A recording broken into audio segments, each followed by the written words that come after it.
6개월 전에 25년도 12월 펀드 스트릿이라고 얘네들이 올해 상반기에 비트코인이 6만 달러대까지 하락할 수 있다라고 전망을 했거든요. 지금 현실이 됐죠. 근데 이 보고서가 제시한 올해 연말 비트코인 가격이 약 11만 5천 달러입니다. 그래서 그 보고서에 대해서 오늘 좀 풀어드릴 겁니다. 그리고 비트코인 4년 반감기까지 풀어드릴 거예요. 자, 여러분들 톱니 아시죠? 비트마인. 톱니가 속해 있는 펀드 스트릿. 여기에 애널리스트 중에 한 분이 계세요. 그분 이름이 션 페럴이라고 작년 하반기에 대뜸 26년도 상반기에는 한 60K까지 빠지겠는데요? 라고 보고서를 썼어요. 사실 그때 보고서 비웃었죠. 저희 하우스도 뷰가 틀렸고 작년 하반기에 올라갈 걸로 봤었고. 근데 실제로 예측한 대로 얼마 갔다? 비트코인이 6만에서 6만 5천 달러 간다 그랬는데 지금 비트코인이 6만 달러죠. 귀신같이 맞춰버렸죠. 그리고 이더리움 가격도 얼마라고 얘기를 했었냐면 이더리움 가격도 1800달러, 2000달러, 비트코인 6만 달러. 지금 이더리움 가격 얼마야? 보자. 코인게코 문제가 많아. 좀 잘못된 것 같아. 1592달러. 어우, 근접하죠, 여러분들? 아니, 더 빠졌구나. 이더리움은 좀 틀리긴 했네. 이더리움이 지금 1590달러거든요? 근데 1800달러. 그래도 비슷하지. 뭐 200달러야. 비트코인은 똑같이 맞췄고. 솔라나 50에서 75달러? 한번 볼까요? 솔라나 얼마인지. 어우, 똑같이 맞췄네. 74달러. 보이죠, 여러분들? 신통방구당하네, 얘네. 귀신같이 맞췄어요. 그래서 작년 하반기에 이렇게 예상을 했습니다. 예상을 해서 지금 비트코인이나 뭐 이더리움, 솔라나 가격이 좀 근접해 있는 중이고. 그러면 이분이 어떤 근거로 이런 보고서를 썼을까? 라고 한번 자세히 한번 봅시다. 요 보고서예요, 여러분들. 요 보고서입니다, 요. 션 페럴, 이분 수염 막 이렇게 나신 분. 자, 이렇게 기사도 나오죠. 비트코인 6만 달러 폭락 정확히 맞췄다. 펀드 스트랩 션페럴 이제 어깨뽕이 올라갔어. 이제 11만 5천 달러 간다. 그럼 왜 그렇게 근거로 봤냐? 라는 걸 한번 볼게요. 지금 보시면 첫 번째 시나리오가 단기적으로 좀 박스권에 갇힐 거다. 상반기에 좀 의미 있는 조정이 나올 거다. 라는 얘기였고, 하지만 중장기적 관점으로서는 강세다. 올라갈 거다. 두 가지 얘기를 했어요. 그래서 단기적으로 상반기 좀 빠지겠지만 꺾인 거 아니야. 하반기에 다시 올라가. 라는 얘기를 해요. 그래서 연말 목표가도 명시를 했는데 목표가가 얼마였냐면 11만 5천 달러. 원화로 계산해보면은 지금 환율 기준 한 1억 7, 8천 되거든요. 김프까지 낀다 그러면 1억 9천, 진짜 많이 가면 한 2억까지도 갈 수 있어요. 그래서 올해 연말에 한 2억까지 간다 그 얘기 하는 겁니다. 지금 비트코인이 얼마죠? 원화로? 9,100이네. 그럼 한 2배 간다고 얘기하는 것 같아요. 션페럴 이 턱수염 아저씨 말로는. 자, 그럼 봅시다. 왜 이런 얘기를 했을까? 첫 번째, 상승도 하락도 확신할 수 없는 노맨스랜드 박스권이다. 여러분, 노맨스랜드 요 이야기가 뭐냐면 전 세계 1차 대전 때 그 영국군이랑 막 이제 싸우면서 거기에서 이제 뭐 범죄자라던가 포로라던가 아니 흑사병이라고 패스트병이라 그러죠. 흑사병을 이제 걸려가지고 좀 나병 환자분들을 좀 그 시신이라던가 이렇게 매장하던 그런 땅들이 있었어요. 공동묘지. 그거를 노맨스랜드라고 합니다. 노맨스랜드. 그러니까 어느 영주한테도 속하지 않은 그냥 거칠어 황량해 아무도 쓰지 않는 땅. 우리가 테니스 경기를 하다 보면은 방어하기 힘든 중간 지점 그거를 노맨스랜드라고 하거든요. 똑같아요. 암호화폐 시장에서 노맨스랜드는 뭐다? 올라가지도 않고 떨어지지도 않고 박스권이다. 박스권이다. 혼란 상태다. 지금 딱 우리가 그런 상태죠. 그래서 좋은 뉴스도 나쁜 뉴스도 충분히 반영돼 있어서 균형된 지점이긴 하지만 지금 장세는 노맨스랜드다. 이게 뭔 뜻이냐면 진짜 그냥 하락장도 아니고 그렇다 그래서 막 상승장도 아니고 상단 하단 가둬놓고 이렇게 어떻게 보면 계단식 하락일 수도 있고 이런 식으로 떨어지고 있다는 거예요. 그러니까 다음 상승을 위한 횡보 구간이다. 그렇게 얘기를 합니다. 올해 상반기는. 그래서 올해 상반기에 뭐 때문에 가격이 빠지냐라고 작년 하반기부터 예상을 했냐면 첫 번째, 케빈 허시 연준의장 취임. 이때는 5월 22일 날 이렇게 얘기를 했었죠. 5월 15일까지였으니까. 케빈 허시 연준의장이 취임을 하게 되면 새로운 연준의장으로 인해서 불안이 올 거다. 첫 번째. 그리고 두 번째, 정부 셧다운 가능성. 셧다운 때문에 상반기에 흔들릴 거다. 이게 이제 작년 10월 달 그때 셧다운 때여서 이게 올해 1월 달, 2월 달까지 이어질 걸로 봤나 봐요. 그래서 이거 빠질 거다. 아니면 셧다운이 끝나더라도 이게 유동성이 줄어드는 것 때문에 시장에 영향을 줄 거다라고 생각을 했던 것 같아요. 근데 실제로 이거는 작년 11월, 12월 달에 유동성이 막 감소를 했죠. 작년에 영향을 줬던 거니까 이거는 맞지 않죠. 그리고 세 번째, 무역 정책. 트럼프 대통령이 관세를 때려서 암호화폐 시장이 하락할 거다. 근데 관세 때문에 떨어지지 않았죠. 지정학적 위기 때문에 떨어진 건 맞지만. 마지막 네 번째, 구글 AI 인재 이탈. AI 자본 지출 수익에 대한 신뢰가 약화될 거다. AI에 돈을 그렇게 쏟아붓는데 돈을 그렇게 벌어들일 수 있어? 안 돼. 아무리 100억 달러를 지금 100억 달러를 투자했는데 내가 벌 수 있는 건 10억 달러야. 이러한 자본 지출에 대한 의문점. 실제로 지금 이것 때문에 시장이 흔들렸죠. 상반기부터 계속 흔들립니다. 그럼 지금 작년 하반기에 패럴이 4가지 이유로 60K까지 간다. 4가지 얘기를 했어요. 정부 셧다운 틀렸고, 무역 전체 변동성 틀렸고, FOMC 캐비너스 연준이장 이거 불확실성 맞았죠. FOMC 이후에 시장이 많이 흔들렸죠. 고금리가 되면서 우리가 위험성 자산 시장으로 자본이 들어올 수 없는 환경이 지금 유지가 되고 있죠. 요거 한 가지 맞았고, 구글 AI 자본 지출에 대한 수익성, 신뢰 약화 2가지. 그럼 총 4가지 얘기 중에 2가지가 맞았다는 거예요. 그래서 비트코인 가격이 지금 60K까지 빠진 거죠. 근데 재밌는 게 뭐냐면 그 당시에 톰리는 뭐라 그랬냐면 이더리움 15,000달러 간다 그랬어요. 근데 같은 회사의 션 패럴은 1,800달러 떨어진다. 비트코인 60K 빠진다. 그러니까 시장에서 월가에서 난리가 난 거지. 야, 같은 회사의 어떻게 보면 대표격인 톰리는 15,000달러 얘기하고 있는데 션 패럴 너는 왜 타락한다고 얘기하고 있어? 그랬더니 션 패럴이 나와서 이제 해명을 합니다.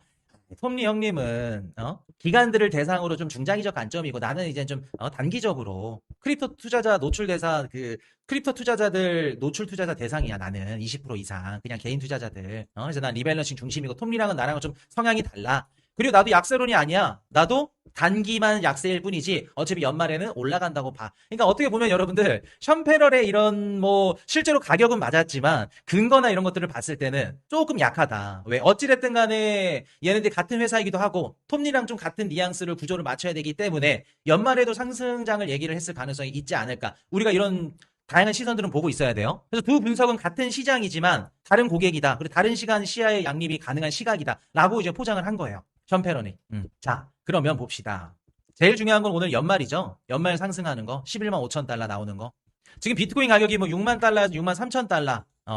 비슷비슷하죠. 왔다 갔다 하고 있죠. 근데 왜 션페럴은 올해 연말에 비트코인이 1억 8천에서 2억까지 가느냐? 또 이유를 얘기를 했어요.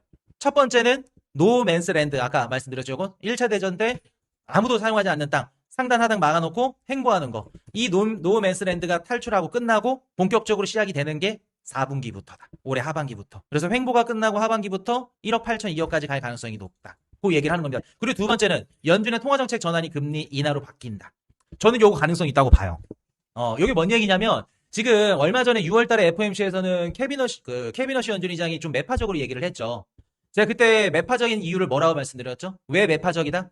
매파적으로 말할 수밖에 없는 건 기대 인플레이션이 너무 높기 때문에 실제로 연준이 금리를 올리지 않으려면 지금이라도 매파적으로 발언을 해야 된다. 왜? 기대 인플레이션을 낮춰줘야 앞으로 연준이 금리를 동결하든 아니면 인상으로 가지 않는다. 이 얘기 드렸었죠. 그러면 8월, 9월 실제로 기대 인플레이션이 잡혀지고 물가가 쉽사리 올라가지 않아. 그러면 그때는 캐비너시가 뭐라고 할 수 있을까? 금리 인하에 대한 가능성을 열어둘 수 있겠죠. 올해 하반기부터는. 그리고 올해 하반기에 뭐를 만든다 그러죠? 캐비너시가 5개의 태스크포스 TF를 만든다 그러죠. 이 TF에서 뭐를 하냐면 금리를 어떤 근거로 올릴 건지 우리는 절사 평균값으로 금리를 올릴 겁니다. 근데 어떤 식으로 올릴까요? 그런 내용들 그리고 대차 대조표를 어떻게 축소할 건지 이런 근거를 마련하는 게 5개 태스크포스거든요. 그 5개 태스크포스에서 어떻게 한다? 최대한 질질 끌 거다. 그게 나오기 전까지 금리 인상을. 전 개인적으로 올해 연말 안 나올 거라고 봐요. 빨라도 내년 한 상반기 되지 않을까? 쉽지 않아요, 이거. 얘네들 일부러 늦출 거야. 그러면서 계속 연준의 힘을 뺄 거예요. 질질 끌고 가면서. 그럼 금리 인상 혹은 금리 인하의 명분을, 금리 인상을 안 하는 거 혹은 금리 인하의 명분을 어떻게 한다? 가져가는 거죠. 5개 태스크포스로. 그래서 연준이 하반기로 가면 갈수록 물가만 잡는다고 하면, 물가만 떨어지는 흐름만 보여준다고 하면 당연히 긍정적으로 금리 인하, 긍정적으로 할 수 있겠죠. 자, 세 번째, 규제 인프라입니다. 클래리티, CFTC, SEC. 아마 이 사람 입장에서는 중간 선거 전에는 이게 승인이 되기 어렵다고 본 것 같아요. 참 제가 규제가 언제 승인이 될지는 아무도 모르죠. 근데 저는 개인적으로 7월 달에 클래리티가 될까? 라고 봤을 때는 어려울 것 같은데? 라고 생각을 해요, 사실. 그리고 여러분들 7월 달 넘어가면 8월 달에는 거의 희박해요. 왜 그러냐면 8, 9, 10, 3개월이죠. 11월 달 중간 선거예요. 8월 달부터 의원들 휴회 가거든요. 자기네 지역구로 다 놀러 가요. 그러면 뭐 물풍선 막 불고 튜브 끼고 선글라스 막 고글 끼면서 그 의회로 와가지고 그 사인할 거야? 안 한다고요. 그러면 클래리티 법안이든 CFTC든 SEC든 이러한 좀 민감한 암호화폐 시장에 좀 훈풍을 불어줄 수 있는 이런 규제안들이 올해 말에 될 가능성이 높다. 션페럴도 이렇게 보고 있는 거죠. 그리고 네 번째, 4년 사이클 압축 가능성. 지금 보시면 여러분들 25년도 10월 달에 비트코인이 고점을 찍었죠. 비트코인이 고점을 찍고 그때부터 지금 비트코인 가격이 하락하고 있거든요. 실제로 그런지 볼까요?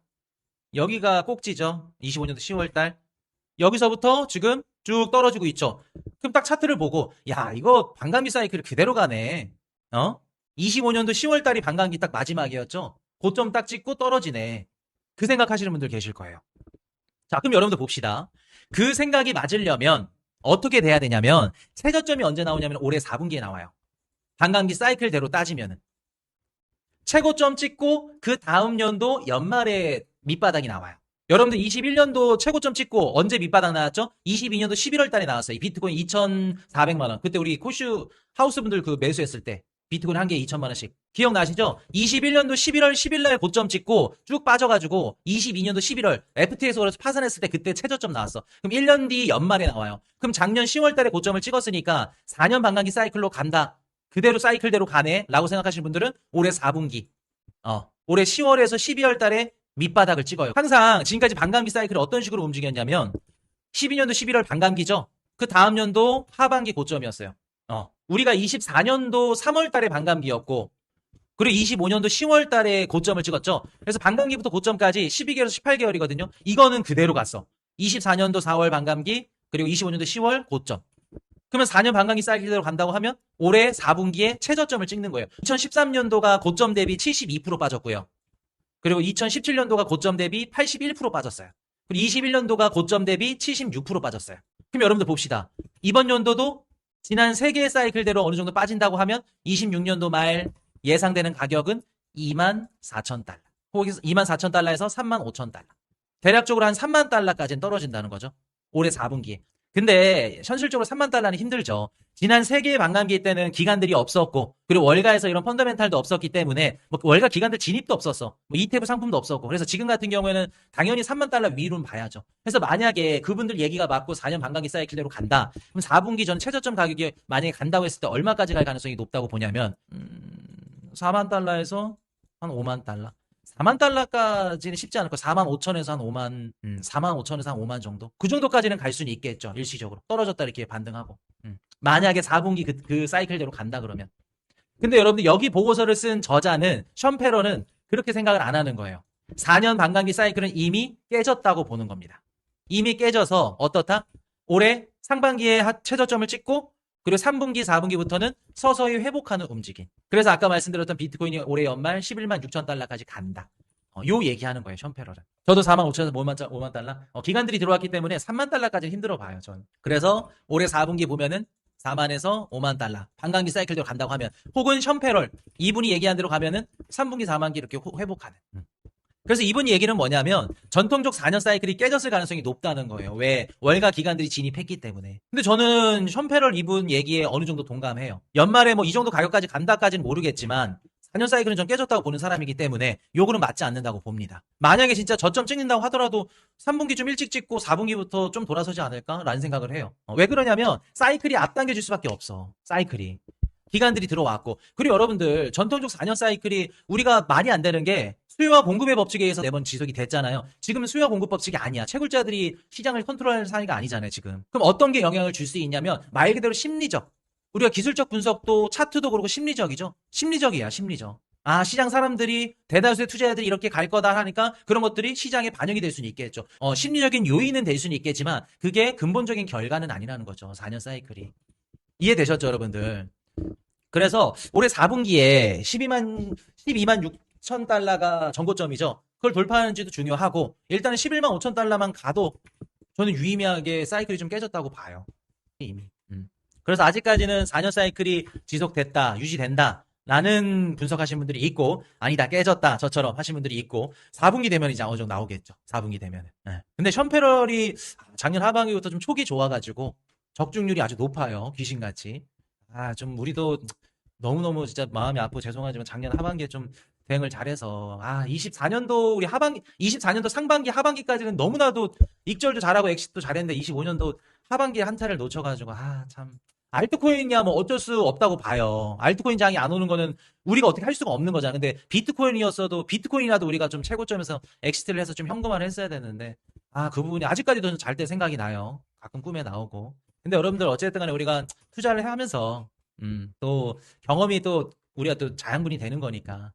그래서 일단 4분기에 보시면은 뭐션 패럴 이분이 얘기가 뭐 맞다 틀리다를 떠나서 한번 올해 4분기 가격이 어떻게 되는지, 회복을 하는지, 아니면 진짜 말 그대로 4년 사이클대로 저점을 찍는지, 그걸 한번 중심적으로 보시면 될 것 같아요. 그래서 아까도 4분기에 좀 괜찮다고 한 얘기가 뭐 연준 통화정책 긍정적으로 돌아갈 수 있는 거, 규제 인프라 완성되는 거, 그리고 4년 사이클 압축 가능성, 요 세 가지 중심으로 한번 보시면 되겠습니다. 자, 그래서 여기까지 하고 다음 섹터로 가보도록 합시다.